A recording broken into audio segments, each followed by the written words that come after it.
तो हेलो बच्चों, अब बारी आती है हमारी कि जो इलेक्ट्रॉन्स हैं, इलेक्ट्रॉन्स कैसे फिल होंगे अपने अपने ऑर्बिट में या अपने अपने शेल में। जैसे बोर ने बताया था कि जो इलेक्ट्रॉन्स हैं, इलेक्ट्रॉन्स भी न्यूक्लियस चारों तरफ घूमेंगे घूमेंगे एक फिक्स ऑर्बिट में, एक फिक्स एनर्जी लेवल में वो घूमेंगे। लेकिन एक एनर्जी लेवल में कितने इलेक्ट्रॉन्स आ सकते हैं ये बताया था बोर ने, और एक ब्यूरे नाम के एक साइंटिस्ट थे, उन दोनों ने अपने अपने एक्सप्लेनेशन दी थी। उन दोनों ने बताया था उनके कॉम्बिनेशन से हमें क्या पता चलता है, जो इलेक्ट्रॉन्स होंगे वो न्यूक्लियस के चारों तरफ घूमेंगे तो, लेकिन उसके लिए उन दोनों ने कुछ रूल्स डिसाइड कर दिए, कुछ एक्सपेरिमेंट्स किए थे, एक्सपेरिमेंट से कुछ ऑब्जर्वेशन मिली, ऑब्जर्वेशन के अकॉर्डिंग उन्होंने कुछ अपनी कहानियां दी। उन कहानियों में कुछ रूल्स थे। तो रूल्स क्या थे, जो इलेक्ट्रॉन्स वो घूमेंगे कैसे, हमें फिल कैसे करने इलेक्ट्रॉन्स न्यूक्लियस के चारों तरफ जो शेल होंगे उसमें इलेक्ट्रॉन्स कैसे फिल करने, उसके लिए उन्होंने बताया कि जो इलेक्ट्रॉन्स होंगे वो अलग अलग ऑर्बिट में फिक्स होंगे। पहले से नंबर डिफाइंड है कि अलग अलग ऑर्बिट में फिक्स होंगे। वो जो फिक्स होंगे उसके लिए एक फॉर्मूला बताया गया, that is 2n²। 2n²। n is number of orbit, orbit number लिख सकते हैं इसको, ऑर्बिट नंबर। ऑर्बिट मतलब वही शेल हमारे जो गोल गोल ना, ये जो शेल्स गोल गोल बना रखी है हमारे ऑर्बिट। अगर पहले शेल की बात करूं, ये हमारा के शेल है ना, के एल फिर बाद एम आएगा फिर एन आएगा। तो पहले अगर के शेल की बात करूं, के ऑर्बिट की बात करूं, तो एन क्या होगा 1 वो के ऑर्बिट।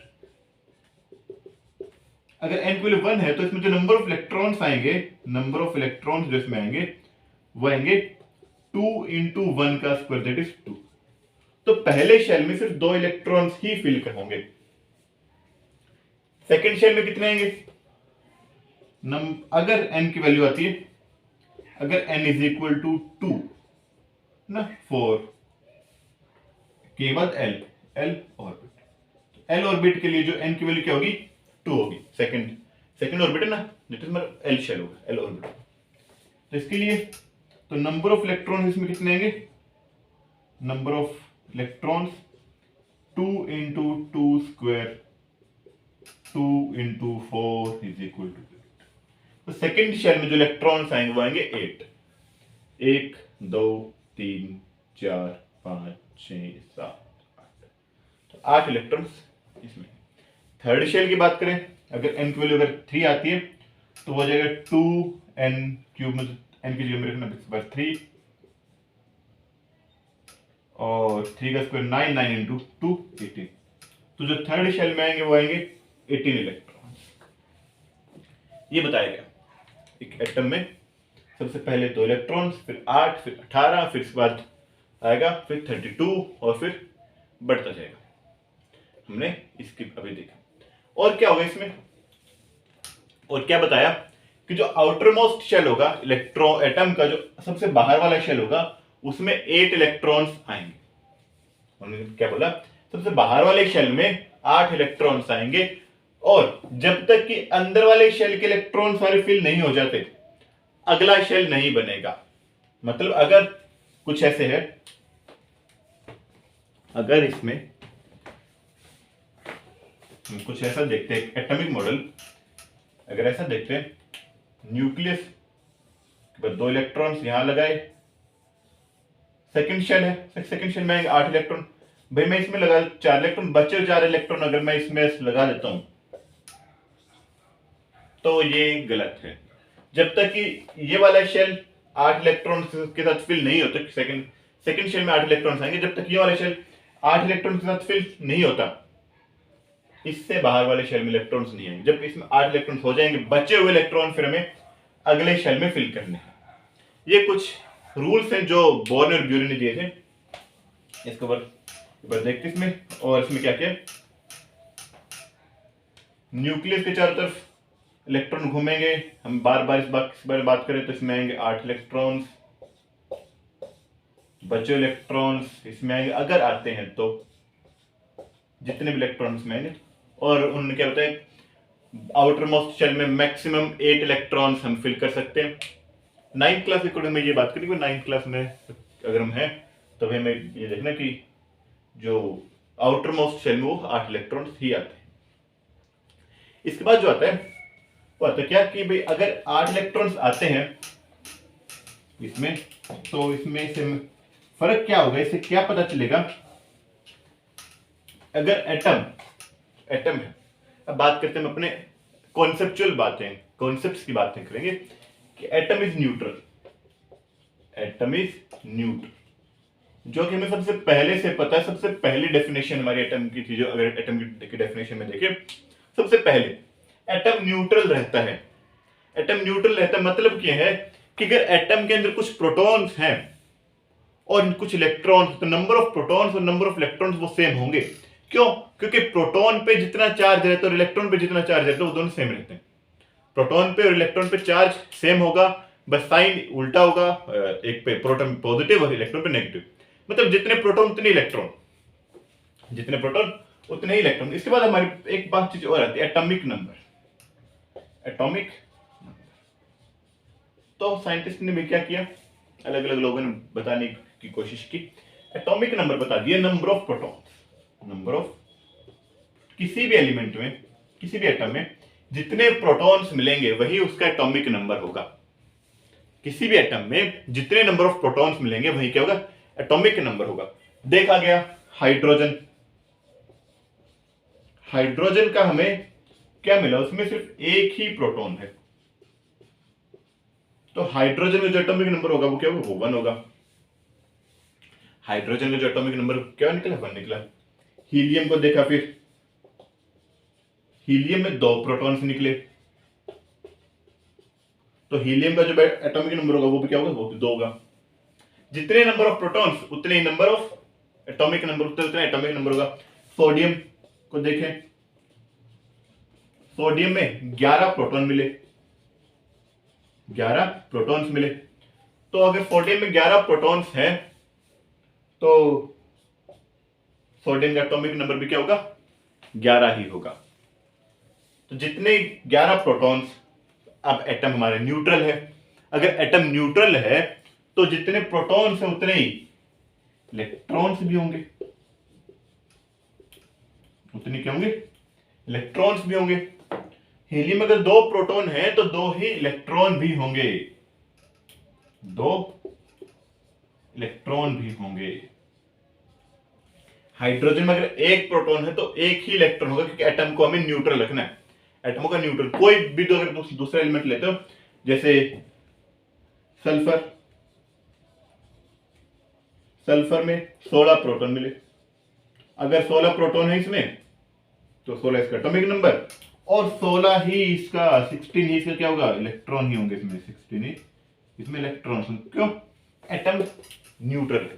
सारी बातें एटम इज न्यूट्रल की वजह से हो रही है। जितने प्रोटॉन्स उतने ही इलेक्ट्रॉन्स, उतने ही इलेक्ट्रॉन। मतलब ये भी अब हमें पता चल गया कि किसी भी एटम में कितने इलेक्ट्रॉन्स होंगे, किसी भी एटम में कितने प्रोटॉन्स और कितने इलेक्ट्रॉन्स। अब इलेक्ट्रॉन्स, नंबर ऑफ इलेक्ट्रॉन हमें एटम में पता चल गया। अब हम फिल कर सकते हैं किसी भी एटम में कितने नंबर ऑफ इलेक्ट्रॉन्स आएंगे, किसी भी एटम में कितने नंबर ऑफ इलेक्ट्रॉन्स आएंगे, क्योंकि हम पहले याद कर चुके हैं एटॉमिक नंबर एलिमेंट्स के 1 to 20, तो ऑब्वियस बात है सबको याद होंगे। याद करने भी हाइड्रोजन, हीलियम, लिथियम, बेरिलियम और ये हमारे कैल्शियम तक चलेंगे। देखते हैं, एटॉमिक नंबर पता है, नंबर ऑफ प्रोटॉन्स पता है, मतलब नंबर ऑफ इलेक्ट्रॉन्स भी बताओ। जितना एटॉमिक नंबर उतने ही नंबर ऑफ इलेक्ट्रॉन्स भी हो जाएंगे अगर एक एटम न्यूट्रल है तो। फॉर न्यूट्रल एटम, अगर एटम न्यूट्रल है तो जितने प्रोटॉन्स उतने इलेक्ट्रॉन और उतने एटॉमिक नंबर, मतलब atomic number equal to number of electrons. तो बात करें हाइड्रोजन के लिए, हाइड्रोजन के लिए क्या होगा, न्यूक्लियस 1 इलेक्ट्रॉन होगा। हीलियम की बात करें, अगर हीलियम की बात करें तो हीलियम में न्यूक्लियस, हीलियम का एटॉमिक नंबर क्या, 2, तो इसमें 2 इलेक्ट्रॉन फिल होंगे। लिथियम की अगर बात करूं, लिथियम का एटॉमिक नंबर 3, 3 एटॉमिक नंबर मतलब 3 ही इलेक्ट्रॉन्स, 3 ही इलेक्ट्रॉन्स। तो न्यूक्लियस और भाई इसमें आएंगे 2 इलेक्ट्रॉन्स, तो 3 इलेक्ट्रॉन है, लिथियम में 3 इलेक्ट्रॉन होंगे, तो एक बचा हुआ इलेक्ट्रॉन अगले शेल में आ जाएगा। Hydrogen, helium, lithium, beryllium, beryllium में BE से लिखते हैं बेरिलियम को, इसमें कितने होंगे एटॉमिक नंबर 4, न्यूक्लियस में 4 प्रोटॉन्स, तो 4 ही इलेक्ट्रॉन्स, 2 इलेक्ट्रॉन अंदर 2 इलेक्ट्रॉन बाहर। Hydrogen, helium, lithium, beryllium, boron. इस बात क्या है, बोरॉन। बोरॉन में 5 एटॉमिक नंबर, तो 5 ही इलेक्ट्रॉन्स, 1 2 3, 3 इलेक्ट्रॉन बाहर 2 इलेक्ट्रॉन अंदर, तो ये बोरॉन। बोरॉन के बाद कार्बन। कार्बन का एटॉमिक नंबर 6, 6 प्रोटॉन्स न्यूक्लियस में, 6 इलेक्ट्रॉन्स घूमेंगे बाहर, 4 इलेक्ट्रॉन बाहर 2 इलेक्ट्रॉन अंदर। नाइट्रोजन, इसके बाद आएगा नाइट्रोजन। नाइट्रोजन में भी ऐसे ही एटॉमिक नंबर 7, 7 एटॉमिक नंबर मतलब 7 ही इलेक्ट्रॉन्स। न्यूक्लियस में 7 प्रोटॉन होंगे और 7 इलेक्ट्रॉन बाहर घूमेंगे। कितने हो गए, 6 और 1 7। ये नाइट्रोजन के लिए। नाइट्रोजन की बात क्या है, ऑक्सीजन। ऑक्सीजन में फिर से ऐसे ही, अगर ऑक्सीजन की बात करें तो ऑक्सीजन में एटम में ये न्यूक्लियस, इसमें 8 प्रोटॉन्स होंगे। ऑक्सीजन का एटॉमिक नंबर 8, 8 प्रोटॉन तो 8 ही इलेक्ट्रॉन, 2 इलेक्ट्रॉन अंदर, बचे हुए 6 इलेक्ट्रॉन बाहर वाले शेल में आएंगे, बाहर वाले शेल में आएंगे इसमें। ऑक्सीजन के बाद फ्लोरीन। फ्लोरीन में 9 एटॉमिक नंबर, 9 प्रोटॉन 9 इलेक्ट्रॉन्स, तो ये 2 इलेक्ट्रॉन यहां और बाकी 7 इलेक्ट्रॉन्स यहां, तो 2 4 6 और 1 7। इसके बाद आता है नियोन। नियोन में वैसे होगा, नियोन का एटॉमिक नंबर 10, और नियोन का एटॉमिक नंबर 10 होने का मतलब ये हुआ कि इसके पास 8 इलेक्ट्रॉन्स बाहर वाले शेल में आ गए। इस पास 8 इलेक्ट्रॉन बाहर वाले शेल में आ गए, टोटल इलेक्ट्रॉन इसके पास हो गए 10। अब क्या हुआ, ये सारे एटॉमिक स्ट्रक्चर जो बनाए क्यों है, नियोन तक पहुंचने के लिए। हर एटम चाहता है कि उसके बाहर वाले शेल में इलेक्ट्रॉन्स फुल्ली फिल्ड हो। फुल्ली फिल्ड होने हो चुके, उसके आउटर मोस्ट शेल में 8 इलेक्ट्रॉन्स हो, जो कि बोर एंड ब्यूरी ने एक रूल ये भी दिया था कि एटम हमेशा चाहेंगे कि उसके बाहर वाले शेल में पूरे इलेक्ट्रॉन्स हो, 8 इलेक्ट्रॉन्स हो। पर अगर है ही नहीं बेचारे के पास तो कहां से लाएगा।